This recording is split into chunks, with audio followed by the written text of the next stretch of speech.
to the conversation that both guys are rightfully expecting this to be the toughest challenges of their boxing career. For Woodley, this is day one of his boxing career, more or less. No amateur background, his first professional fight, his first time focusing this directly on this one skill set. But with both of them not having the proven track record, yet having a short history, or in Woodley's case, a longer, detailed MMA version of this history.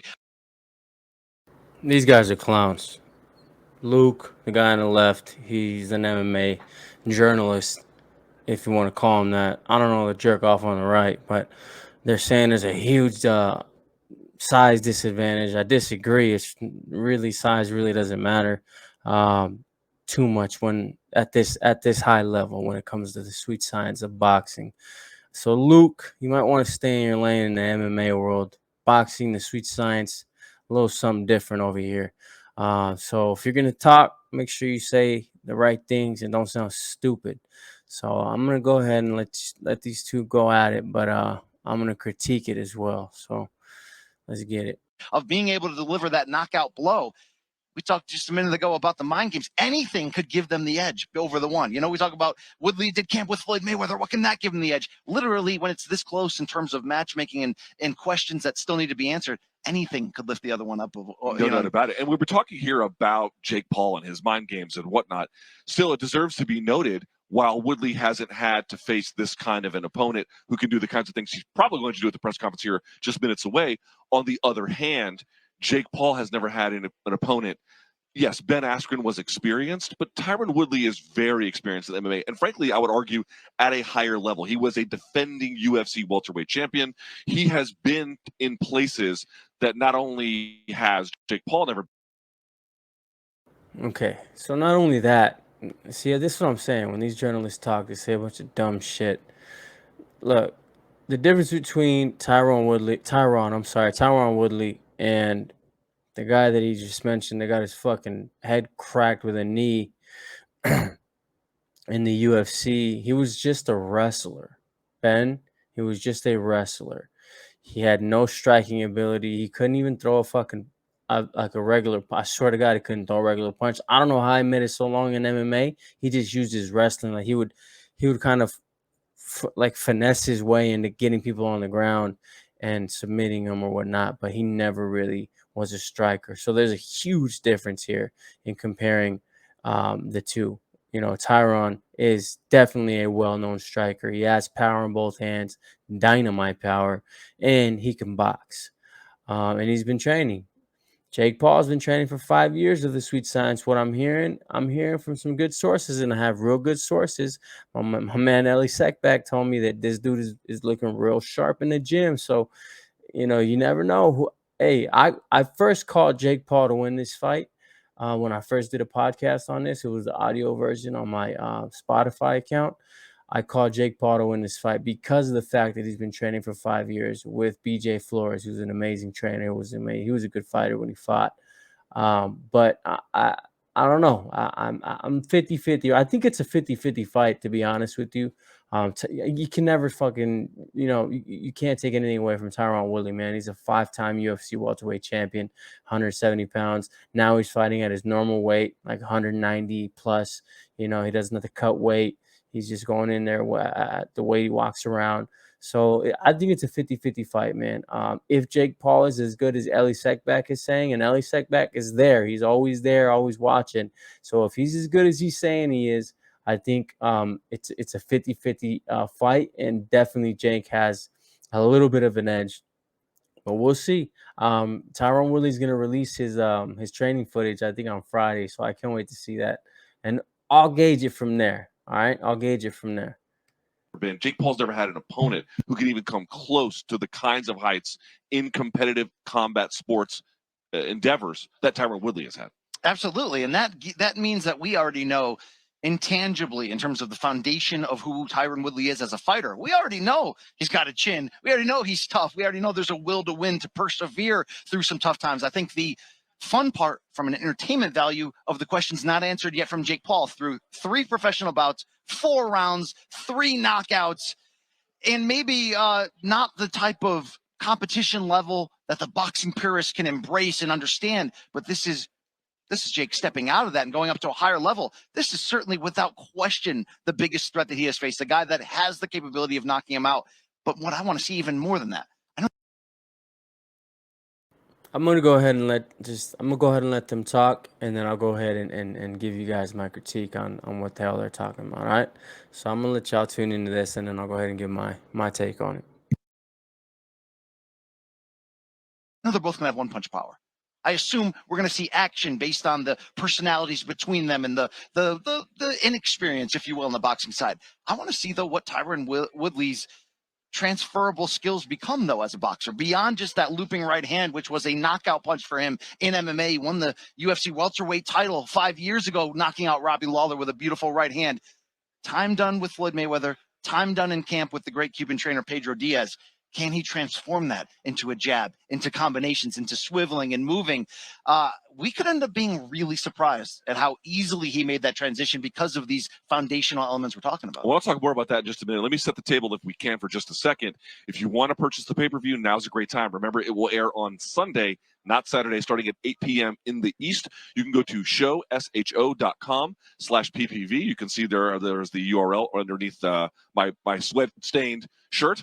And as well, if you're in the Cleveland area, or you're going to be, you can go to Rocket Mortgage Fieldhouse, and there are some tickets still available. Now, BC, you mentioned something about Tyron Woodley and what kind of advantages he might be able to confer upon him based on the fact that he has some striking background in mixed martial arts. Still, let me posit maybe a slightly different scenario.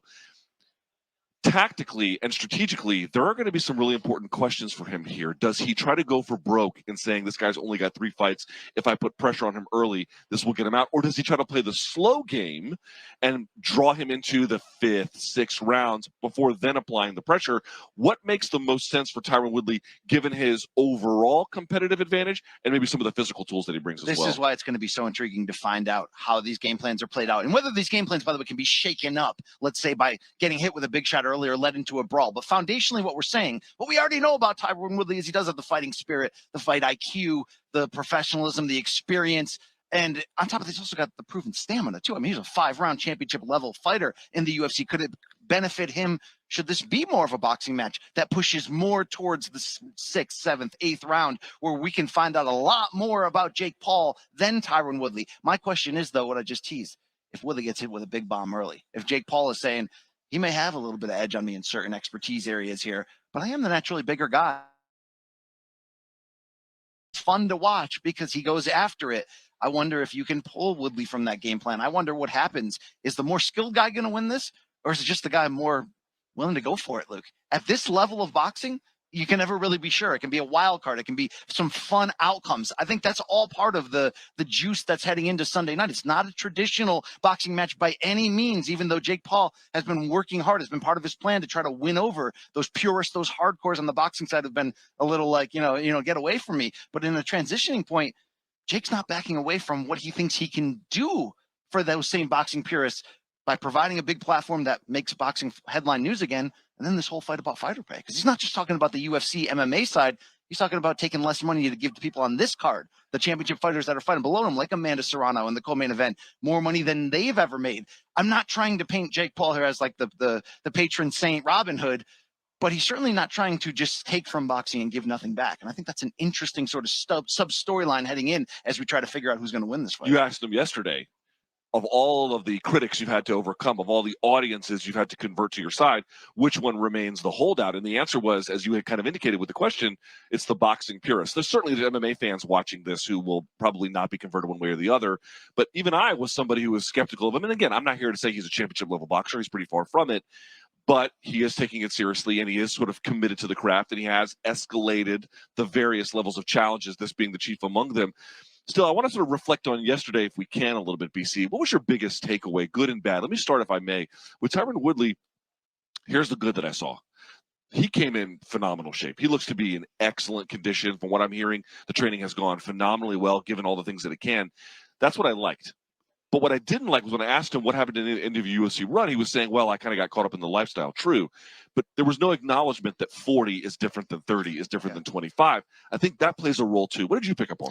I picked up on certainly what I mentioned earlier, Woodley's just overall calmness in this moment. You don't see those nerves of like, will I be able to cross over into this new sport? Will this opponent who people want to think is nothing, even though there's something there boxing wise in Jake Paul? We've seen that through 3 fights, regardless of the matchmaking, and certainly answers, questions need to be answered this Sunday night. But Tyron just seems so calm. There could be something in being too calm, going in there and not giving your opponent the full amount of respect. Of course, we're going to find that out when they touch gloves, but I liked Woodley's confidence in that regard. And with Jake, he knows that he's the big money maker. He knows that he needs, if he can keep winning, and if he can keep winning spectacularly, that opponent list in terms of names can only get higher and higher. He's talking a lot about Jorge Masvidal. He hasn't shied away from putting McGregor's name out there, even though he doesn't think it could happen, or even Canelo's name, for better or for worse. We know Tommy Fury is on this undercard. So look, Jake Paul, I love the homecoming angle. I love the confidence he's shown, but it almost feels like, even though Woodley's the toughest fight of his career and we're not really sure who's going to win, the business machine almost has Tommy Fury on the pay-per-view main card, the half brother of heavyweight champion Tyson Fury. Yeah. That could be a tough future test. So it's like Jake's not just the fighter here; he's almost half promoter, half wheeling and dealing, half setting the future for the matchmaking. It's very interesting. Yeah, the Tommy Fury angle is interesting to hear, because if you read UK media, that's all they're really talking about. Look at any interview with Tommy Fury from a month or two ago, and all the questions are about Jake Paul. We asked Jake Paul about it. But what's kind of funny is Tommy Fury's response yesterday, BC, was, listen, there's YouTube boxing and then there's me. Don't confuse the two. That he would take on Jake Paul. Obviously, it's a big fight. I think anyone would say as much. He said he could sell 50,000 tickets or more if the fight was staged in the UK. Easy, he said easy, yeah. But he was trying to draw a distinction. In a similar vein, we asked Jake Paul about it, and he was, what do you want to say, lukewarm about the idea? It didn't exactly seem to him to be the best one, because he said that while Tommy Fury might be an interesting challenge for this reason or another, he's not going to move pay-per-views like a Jorge Masvidal might. So what I'm trying to say is, BC, media has created this angle. Both fighters seem like moderately willing, but they didn't seem like they were very gung-ho about it. Well, it seems like, from Jake's perspective, he needs to see the attention that's going to be brought to Tommy. He's got both the split attention of being Tyson Fury's younger brother, but of having the Love Island reality TV background in the UK, a tabloid sensation. He wants to see how the American audience is going to accept that and embrace that. And that could be an interesting matchup moving forward, because Tommy Fury, although 6-0 as a pro, still hasn't yet established and identified himself as more of legitimate fighter trying to be great than just guy with a name, guy with a platform. So this is a great test for him. He'll be taking on Anthony Taylor on this pay-per-view main card, who is a fighter with MMA and pro boxing experience, is also a sparring partner in the Paul camp. So you sort of got the beginning of storylines being built. But before we can even talk about a Masvidal or any future opponent like that, you got to get through Tyron Woodley. And Luke, I could not have, as a whole, I mentioned his confidence, which I liked. We both mentioned, he's in great shape, but I could not have just been more impressed overall. After talking to him, you got the feeling that he's not going to go in there necessarily with just one punch, that there's going to be a game plan and an execution, and that physically he may still be able to deliver that at a very high level. There's no doubt about it. I mean, even in his last UFC fight, we talked about it, the UFC run that he had at the end, it was not a particularly great one. He lost 4 in a row, and he was getting stopped, and then he was getting injured into the Colby Covington fights and beyond. But in the Vicente Luque fight, his last one, he did show a competitive fire, BC. He didn't win the contest. Luque, by the way, is maybe at the top of his game and one of the best welterweights in the planet. Nevertheless, he rocked Luque early. And here's the thing about it. Luque, unlike Jake Paul, is an extremely experienced competitor and a decorated striker in his own right, certainly within the mixed martial arts contests. He knows what to do if he gets rocked. The question is going to be, does Jake Paul really have that competitive instinct that he's going to need if a guy like Tyron Woodley lands on him? No one knows, but I am very curious to find that out. And then as the fighters are sitting down behind us and lining up and prepared, they will speak in just a matter of moments. But, I also think in that slide for Woodley, some of that was a mental. Some of that was a failure to pull the trigger and launch. So he's got a new.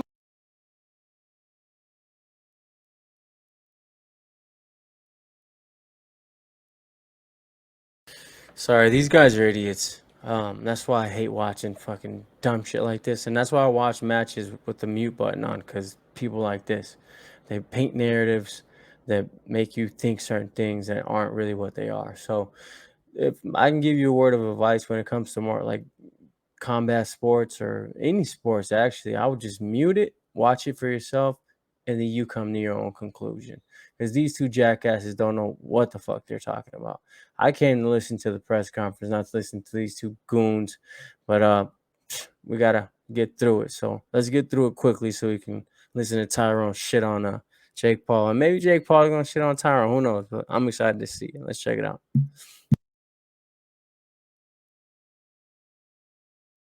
New opportunity in a new sport in a very high platform with the lights shining bright Sunday night on Showtime pay-per-view to prove to us that it was an aberration, that there was a hiccup in the training and the focus, whatever. We're not talking as much about where does he go from here. Tyron Woodley's connection with boxing and For the press. As the land. This Sunday, Autotime.com. The best defending her straps against the super bantamweight champion, Yamaleth Mercado. You'll also see the U.S. debut of the UK's two most popular attractions, the heavyweight, Daniel Dubois and Tommy Fury, who, of course, is the brother of the heavyweight champion, Tyson Fury. In this event, all goes down at the Rocket Mortgage Fieldhouse. Tickets still available. You can get them at rocketmortgagefieldhouse.com. This fight is really a continuation here of Showtime Championship Boxing, what we are calling our sizzling summer of delivering fight fans unification, championship, high, meaningful fights, as well as entertainment. And the man with the master plan is the president and the GM of Showtime Sports. He's Mr. Steven Espinoza. Thank you, Brian.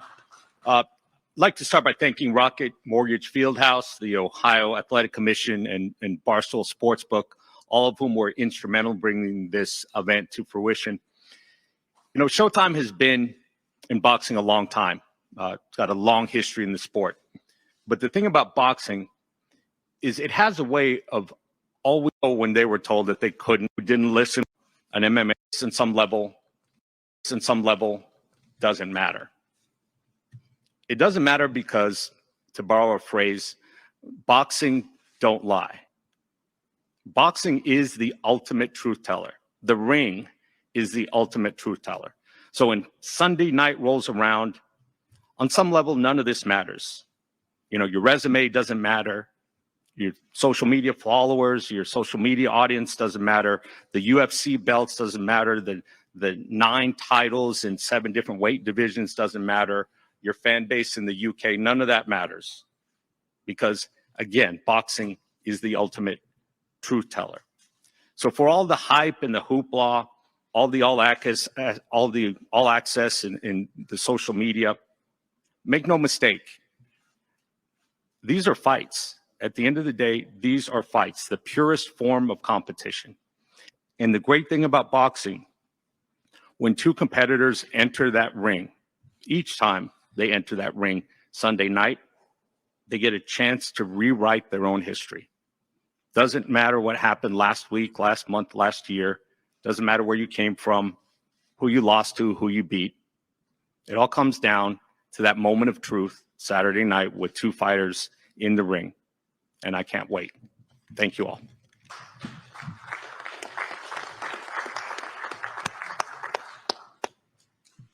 Thank you, Stephen, and thank you for your vision. Let me bring here to the podium, too, the co-producer of this event. He is the founder of Most Valuable Promotions. He is Jake Paul.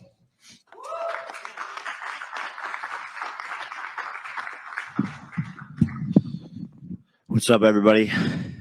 Man, this is exciting times. Cleveland bringing it home. Big week of business. First and foremost, I want to thank Steven Espinoza and Showtime. Everyone's been super, super amazing. And when we partnered with Showtime, we knew that this was going to be a massive event. You know, they're the best in the business, and that's why Most Valuable Promotions, Nikisa and myself, we made the decision to go with Showtime. And seems like it's going well. Pre-buys on track, like the Floyd Mayweather Logan Paul event. I texted Floyd last night. I said, "Got your pre-buys." So this one is turning into a historic moment. I want to thank everyone for being here. Great week of business. My venture capital fund, Anti-Fund, leading a $30 million Series C round into Simple Bet. Want to thank Barstool Sportsbook, Dave Portnoy. Shout out to you guys for being the main sponsor.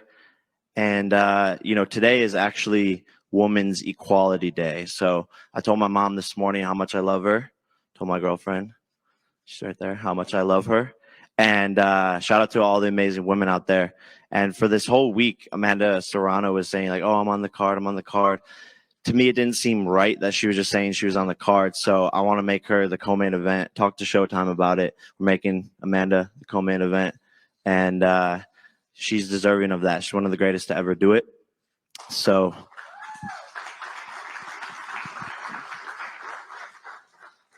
happy Women's Equality Day, and let's start this press conference off.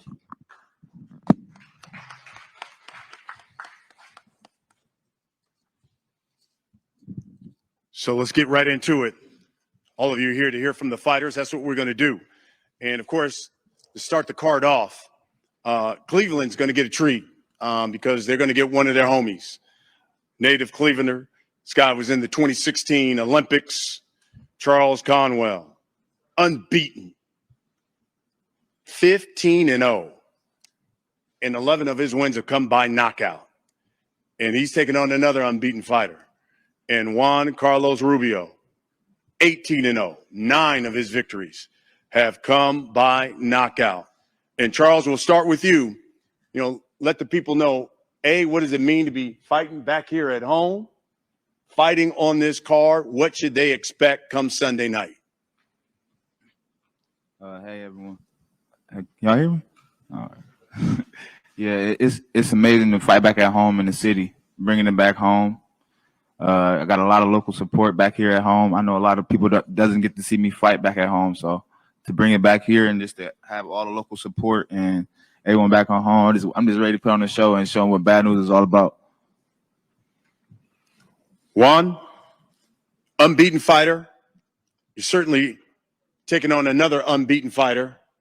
But when you look at it, you certainly haven't fought anyone that has a resume like Charles. Talk to me about this fight and what should people of Cleveland expect when you guys get in the ring. Juan Carlos, nunca te has enfrentado, vas invicto, pero no te has enfrentado a alguien del nivel de tu oponente. ¿Qué le tienes que decir a la gente de Cleveland? ¿Qué van a ver de ti esta pelea? No, nunca me he enfrentado a ningún oponente de buen nivel, pero vengo muy bien preparado para esta pelea. Me siento muy bien físicamente y pues voy a dar un buen espectáculo esta noche, el domingo. It is true I haven't fought someone in this category or this level, but I feel very strong. I am very well prepared, and I'm ready for Sunday to give a great show for the people of Cleveland. Of course, the first fight of the night. And then once we get to the pay-per-view, you're going to see the U.S. debut of Tyson Fury's younger brother, Tommy Fury. Unbeaten, 6-0. 4 knockouts. Taking on Anthony Taylor, who's making his second professional fight. Tommy, we already know what Tyson Fury is all about as a fighter. What will we learn about Tommy Fury, though, come Sunday night? Just like to say a big thank you to everyone turning out. Really appreciate it, guys. Love to see you all. I'm very happy to be in Cleveland. Very happy to be performing in front of all you guys. Obviously, Tyson's very familiar over here. I'm about to be very familiar over here. I'm coming with my own package, my own game, and my own man, and you're going to see that Sunday night. Anthony, Tommy's talked about his excitement making his U.S. debut. You can spoil that. And he's also talked about Jake Paul a lot. You think he's overlooking you, Anthony, at all? Absolutely. Like, I've been telling everybody, Tommy just feels like he's flying into Cleveland, step in the ring, and faces off with Jake Paul like, hey, I'm your opponent, bro. Like, don't look down on me. Yeah, I'm 5'7". Of course you're going to look down. But, hey, like, just because you beat up 6 bums, you ain't going to beat me up. Tommy, give you the final word here. I just want to say one thing. If this man thinks I've overlooked him, he's very wrong. I'm training like I've got a shot at all these belts on Sunday night. I've put myself away for 8 weeks and grilled myself to the limit. I've been to hell and back for this fight. Jake Paul doesn't come into my mind once. I've not thought about him. I don't think about him. The only man I thought about and I've been thinking about for this whole training camp is Anthony Taylor. Sunday night, I'll get the job done, and then whatever else lies ahead, we can think about them. But until then, this man's getting knocked out cold. That's what they always say, man. I'm telling you, you're not gonna touch me. You're not gonna knock me out. You fought catfishes, bro. I'm not that guy. Like, you're not that guy, pal. Trust me. What have you done? What have you done, big man? What have you done? I fought tougher opponents. Who have you fought? I hope your bottom of your boots is going to be sponsored because everyone's going to be looking at them. Paid off by Queensberry. Paid off by Queensberry. Do you know what I say? The more they talk, yeah, the weaker they are. Talk all you want. Enjoy all the limelight. Lap it up. Get as many deals as you said. Take all these cameras in because I swear to God, you're going to give everybody an interview in the room 100% because you've been after it all week. So lap it up because after Sunday night, it's over for you. So you can be back to whatever you're doing. So enjoy all this. Enjoy the cameras. Lights, camera. You're not a theory. I'm not going to stop you. Go ahead. You're not cut from the same cloth. Your brother. Here's the great thing, folks. That's what starts the night off. That's the first fight you'll see on pay-per-view. Then we get into a couple of 140-pounders. And we get Cleveland's own, another one, the unbeaten contender, Montana Love, 15-0 and 1, 7 knockouts, taking on Ivan Baranchyk, 20-2, 13 knockouts. He was, of course, in the 2020 Fight of the Year. Montana, let me start with you. First time fighting here at home in a couple of years. First time really taking on a real top contender. What do you think this fight means to your career? This fight right here means everything to my career. I'm introducing myself to the 140-pound division with this fight here, beating a ex-champion. You know, this would definitely launch me in a whole nother, category. Ivan, only 2 losses in your career. Yeah. Both of them have come to southpaws. He's a southpaw.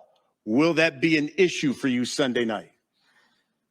I'm happy to be here, and I'm happy to fight on this show. I learned a lot after my last fight, and I will have good training camp. And I want to show you guys my version, and I need to realize everything what I did in my training camp, and I will do it. Love it. Montana, give you last word here. What do you think folks of Cleveland and the boxing world will be saying about Montana Love after this fight? My city, they behind me 100%. They support me 100%. They know, they know how we coming. Yes, sir. We training hard. We excited for this. They know. You know what I'm saying? All Jake fans gonna be my fans now. Yes, sir. There we go. We do it different in Ohio. Facts. Straight up. The milk is different here. I'm telling you. I'm sorry, Ivan, but you're gonna feel that bone structure. Let them know it. The next fight, it's going to feature some heavyweights. In the U.S. debut of the U.K. attraction, Daniel Dubois, 16-1, 15 knockouts, but he's taken on the Sicilian Nightmare. And Joey Cusimano, 19-3. He's got 17 knockouts. And Joey, I'll start with you, my friend, because you told the Boxing News, quote, I believe it's going to be a great fight. I believe someone's going to get knocked out. You tell us why you believe someone's going to be stopped in this fight.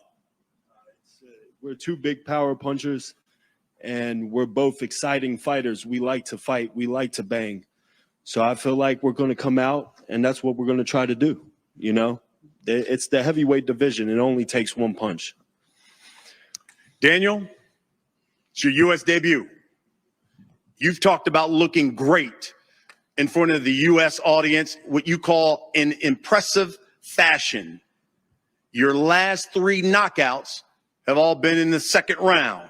So what does impressive fashion mean to the people of the United States?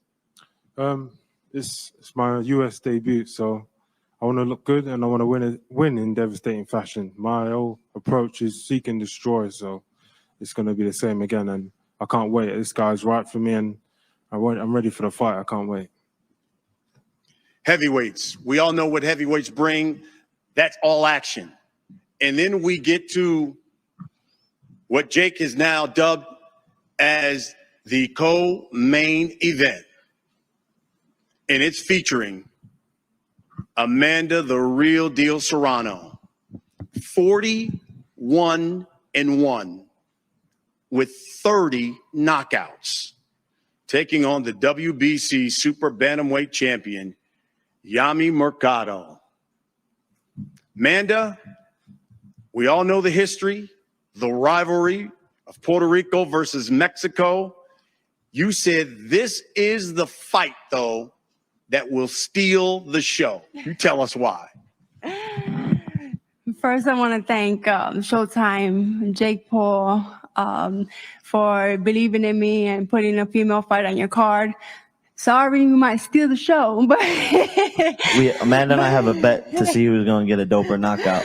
I don't have that much money. Remember, I am a female boxer. No, remember, the bet is like we have to jump in the ocean or something like that. Remember? Okay. Well, we'll talk about it. We'll talk about it. But thank you so much for putting your faith in me, my team, for everything that they we've been through.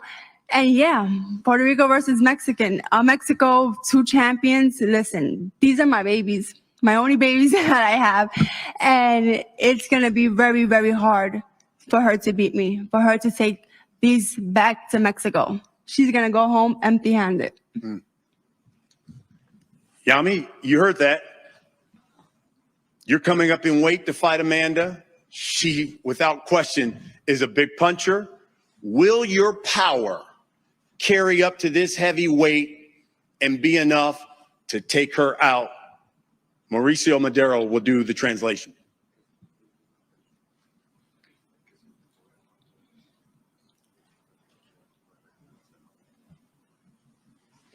Así es, estoy subiendo de categoría, sin embargo soy una de las super gallo que en complexión física soy de las más grandes, entonces no veo una desventaja al subir de peso, al contrario, voy a subir fuerte al cuadrilátero ya que no voy a sufrir un proceso ni de deshidratación ni descompensación, entonces esperamos ganar el día 29 y demostrar que no éramos una rival pequeña como muchas personas lo han dicho. Yes, I'm coming up in weight class, but I am in Super Bantam. I'm one of the biggest fighters, so I'm very well prepared. I feel very strong, and I'm pretty sure I'm gonna win on Sunday and prove that that we're up to the challenge and that we are not as weak as some people have commented before. Amanda, we'll wrap it up with this. You know, you and Jake have got this bet on who's going to have the doper knockout. So what would an explosive performance do, considering there'll be so many eyeballs watching this fight? Do you think this will be the fight that will solidify you as pound for pound best female fighter in the world? I hope so. I train every fight as if I am that, and I hope that people can, acknowledge that women are here and we're champions as well. We work just as hard. I hope that we can steal some of Jake Paul's fans and some of the young viewers to see that women boxing is awesome too. And yeah, I want to thank Yamila for taking the fight, but she's not winning. Then we get to the main event. The problem child. Fighting in his hometown. First time as a professional fighter. 3-0. All 3 of the victories come by knockout. But he's taken on the former UFC champion. He's known as the Chosen One. Making his professional boxing debut in Tyron Woodley. Jake, is this the fight where all the naysayers, all the critics say, you know what, this cat's for real? Yeah, 100%. you know, Tyron Woodley, he really is the chosen one. We chose him to get his ass beat. 5-time UFC champion, explosive, knockout power. That's all cool, but none of that matters Sunday night.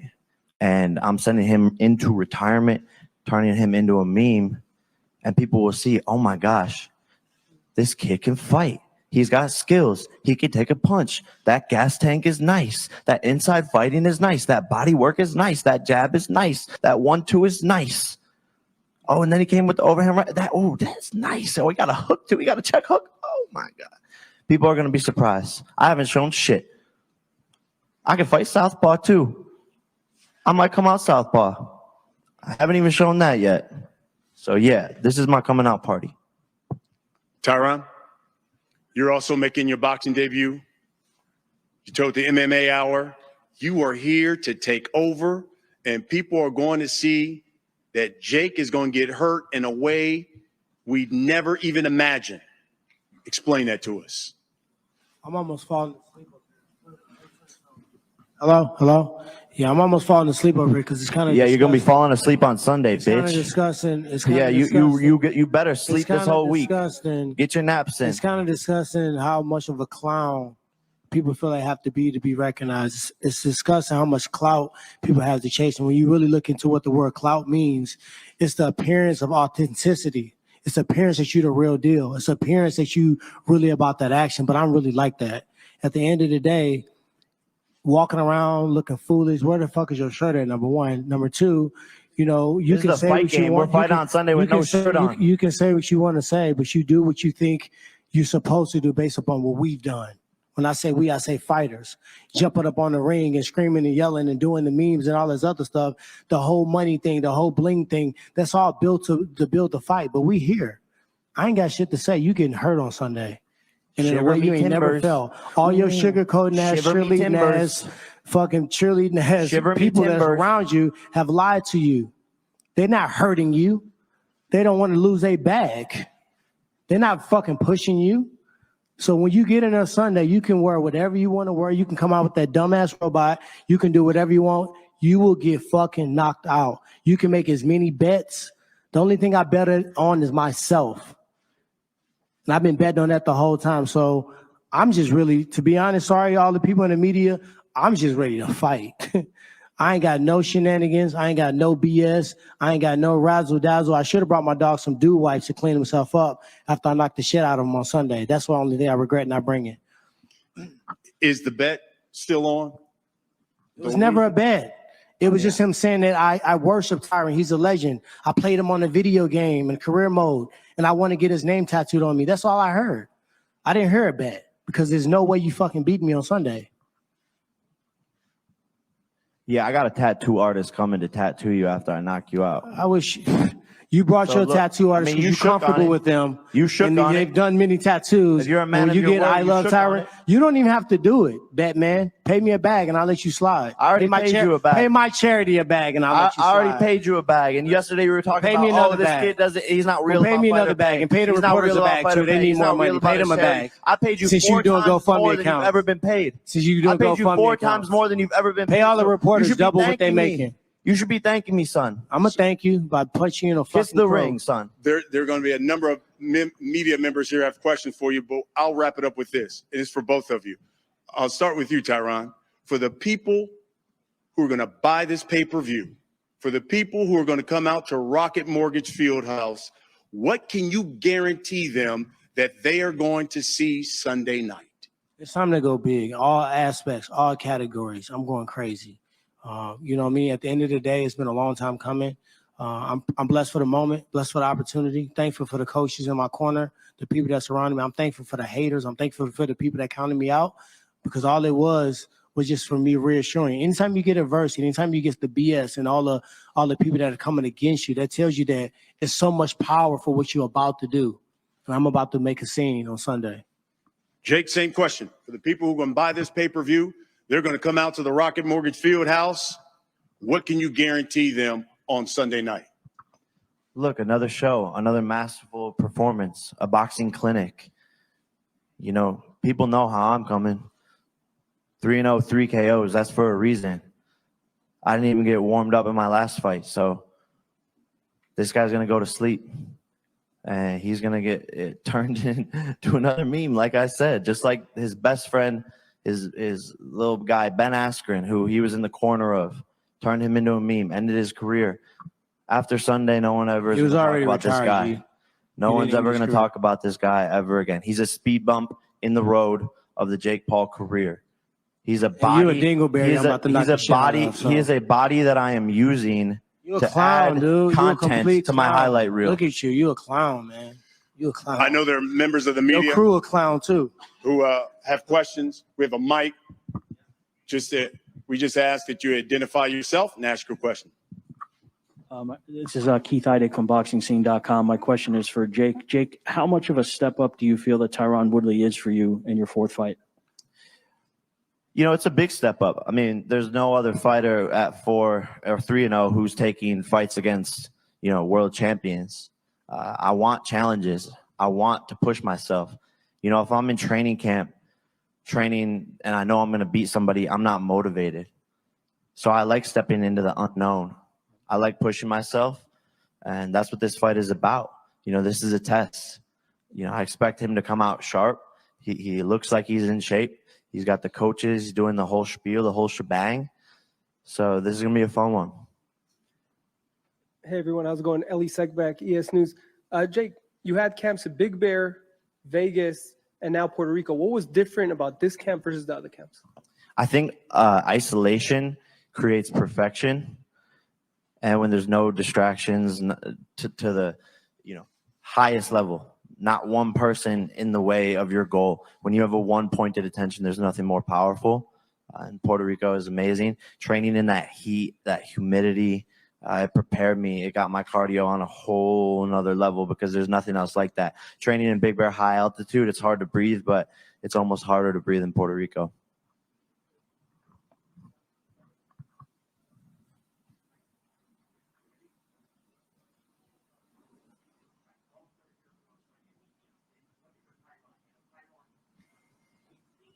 Fighter.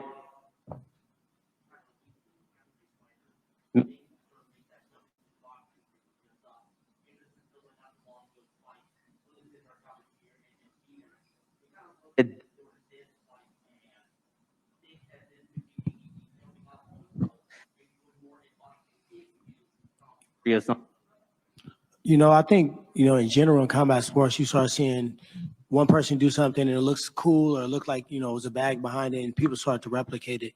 The thing about this fight, it's a fight. It's not the YouTuber versus the TikToker versus this versus that. This is a real fight. You know what I mean? If you look at the way that we're even just built and you look at the determination, this is a fight. And some people before was brainwashed and they was tricked into a point of taking it lightly. And I feel like that's why they came up short. To the first day we signed it, even before we signed it, I was jogging, I was getting ready because I didn't know if it was going to be a fight. It was always a fight. And for me, being able to train and being able to have just the fun again and the passion behind it and being pressed in a different way made it great. So I can't really speak for everybody, but I feel like this fight in particular is the only one of this new sizzle realm of, the entertainment aspect really exploding in combat sport. That's a real fucking fight as well. Question for Jake. Jake right here. When you decided to fight Tyron, is there truly bad blood between you and him, or is there some level of respect of what he's accomplished in the UFC, and this is just a lot of talk? Nah, I mean, there's no real respect. I'm going to show on Sunday that getting a UFC championship doesn't mean shit in the world of boxing, to be honest. So I don't respect what he's done at all. You just said you did 2 seconds ago. And to be honest, Fucking clown. to be honest, it started in the locker room with the Ben Askren fight. After he got choked out in the first round, I told him, I said, you and your best friend are going to have a lot in common after tonight. You both got finished in the first round. You remember what I told you? And that's really where it started. You remember what I told you? I don't. I was knocking out your friend and focused on that.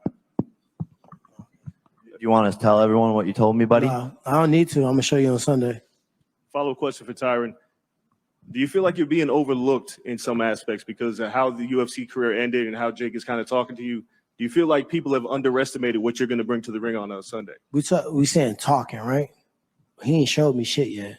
So at the end of the day, I don't feel like I've been underestimated. I feel like the real recognize real. Anybody that has a flicker in their bone or old school that really can just, say what they really believe and not what they think sounds cool. Anybody who can really see the training, the mindset, the intensity that I've been putting in this camp. You got like No. 3 different coaches. Floyd Mayweather did one workout with you, and we haven't heard from him since. So I think he knows something that we don't know. Back to what I was saying, because I don't even know what that pig Latin was. But at the end of the day, I don't really get into what people say because I'm out to say anything. I'm about action. Jake, over here. Over here, sir. You are young. You are rich. You're admired by millions of people around the world. You are relatively charming, relatively handsome. Why is it that so many people around the world want to see you not only lose, but be embarrassed and sent to that place where time doesn't exist? Why is that? Well, I think just going off of what you're saying, jealousy is one of the biggest evils in this world. I think there's a lot of people that are jealous that don't think I deserve to be in this spot, that wish they could be here. And I'm polarizing. I get it. I'm loud. I do stupid shit. I go to press conferences with my shirt off because I don't give a fuck what people think. And most people aren't like that. They hold what's inside their mouths. They, are scared to rub people the wrong way. I don't give a shit. No, the haters don't sign my paycheck. I do. So, that's why people don't like me. That's why some people want to see me lose. They think this is a circus. They don't think this is good for boxing. Well, guess what? It is. I'm here to stay, and I'm going to knock out this fucking guy and move on to the next one.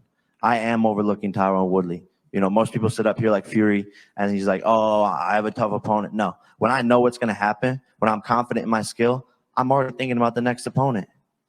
Based on 3 Why fights. do you think this guy's sitting right behind me right now? Well, When you know what's going to happen, Your you're time confident is in your coming, pal. preparation. Don't mention When you my know- name out of that garbage mouth of yours. When you know what's going to happen, it's easy. This is an easy sport. Why would you not buy and come out to this fight? And it goes down this Sunday, August 29th. It is 8 p.m. That is 5 p.m. Pacific time, 8 Eastern, Showtime, pay-per-view. You can purchase the fight right now, Showtime.com, through the Showtime app, all the major cable satellite providers, or you can go ahead and purchase your tickets right now, RocketMortgageFieldHouse.com. Thank you so much for coming out. Thank you so much for all of those who are going to support this fight. Gentlemen, we're going to have some face-offs here.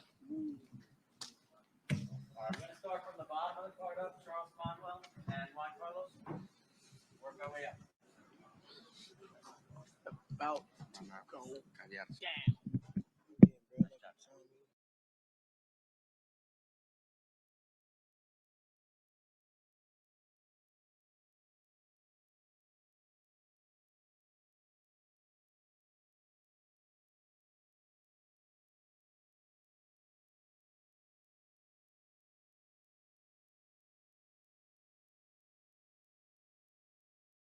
What up? What up? As you know, I'm just gonna wait as they're setting that shit up.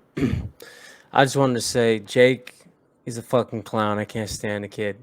But you look, man, you gotta respect the hustle. I can't knock the hustle. I don't like him, but you can't knock the hustle. Another thing, he's very skilled in the boxing ring. I'm telling you guys, he's got a lot of skill, and Tyron and everybody else will be surprised at how much skill he has. So I hope Tyron really has sharpened up his skills, man, because he's coming. He's coming. Let's go ahead and keep playing this real quick before I continue to comment on it. Let's do this.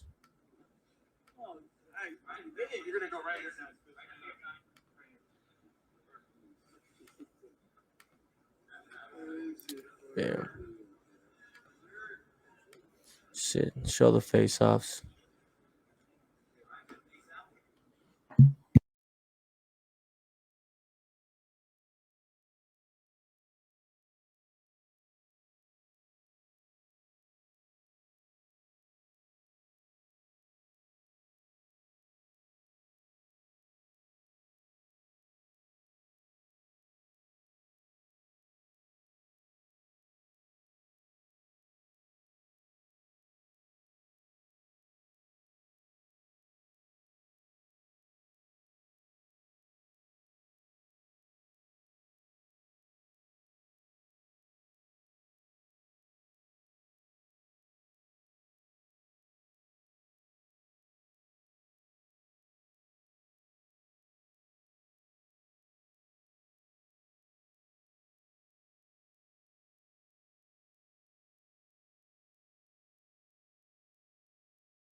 All right, cool. I didn't want to keep listening to those two fucking bums, but as far as the press conference, I thought it went dope. It was cool. I enjoyed it. I can't wait to see Tyson Fury's brother fight. He's fought, some pretty bummy dudes like some cab drivers, but he does look good. He has some skill, just like Jake Paul's fought some bums. But when it comes to boxing, they were bums. So let's just be real about this shit. Let's be objective about it. But listen, Jake Paul has skill in that boxing ring. I'm telling you, the man can fight going forward. The man can fight going backwards. He's got a nice check left hook. He's got a beautiful jab. He's got that nice right hand with dynamite in it. And he can move around that ring. He's got really good ring IQ. I'm telling you, from what I've seen and what I know about the sweet science, I know this man has skill. And if Ellie Seckbach is telling the truth, which he always does, I'm telling you, Jake Paul is going to surprise a lot of people, but he's fighting a dog in Tyron Woodley, somebody who's experienced. He's a world champion, 5-time world champion at that in the welterweight division, 170 pounds. He had to cut weight. Now he's not having to cut weight. He's going to go fight at his regular weight. So I think maybe that power is going to carry over even more. So he's been training with the best of them. So it's going to be a good fight, man. I think it's going to be a good clash. It's 50-50 at this point. I give Jake Paul the edge just because he's been training longer. But, that you never know. That may not mean anything. Tyron's taking this pretty serious. Like he said, he's training like he's fighting Mike Tyson. So you never know.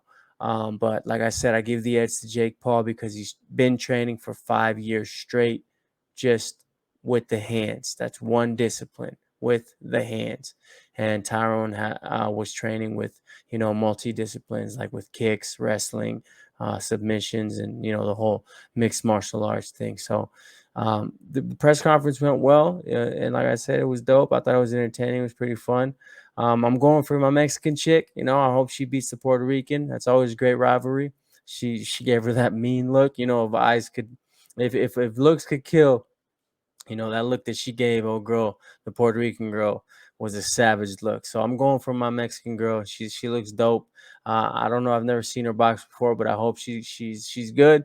They say she is. I'm gonna go ahead and check her some videos on her after this and see what she's looking like. But I'm definitely going for her. I'm not putting any money on it, but I'm going for her. I'm going for Tyron.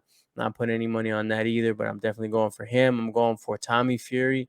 And yeah, those are my main three picks out of the fight. So the press conference went well, and I can't wait for the fight on Sunday. And I'll go ahead and give my post-fight commentary as well.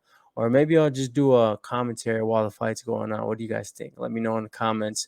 And don't forget to subscribe, hit that notification bell, and hit that like button if you like content.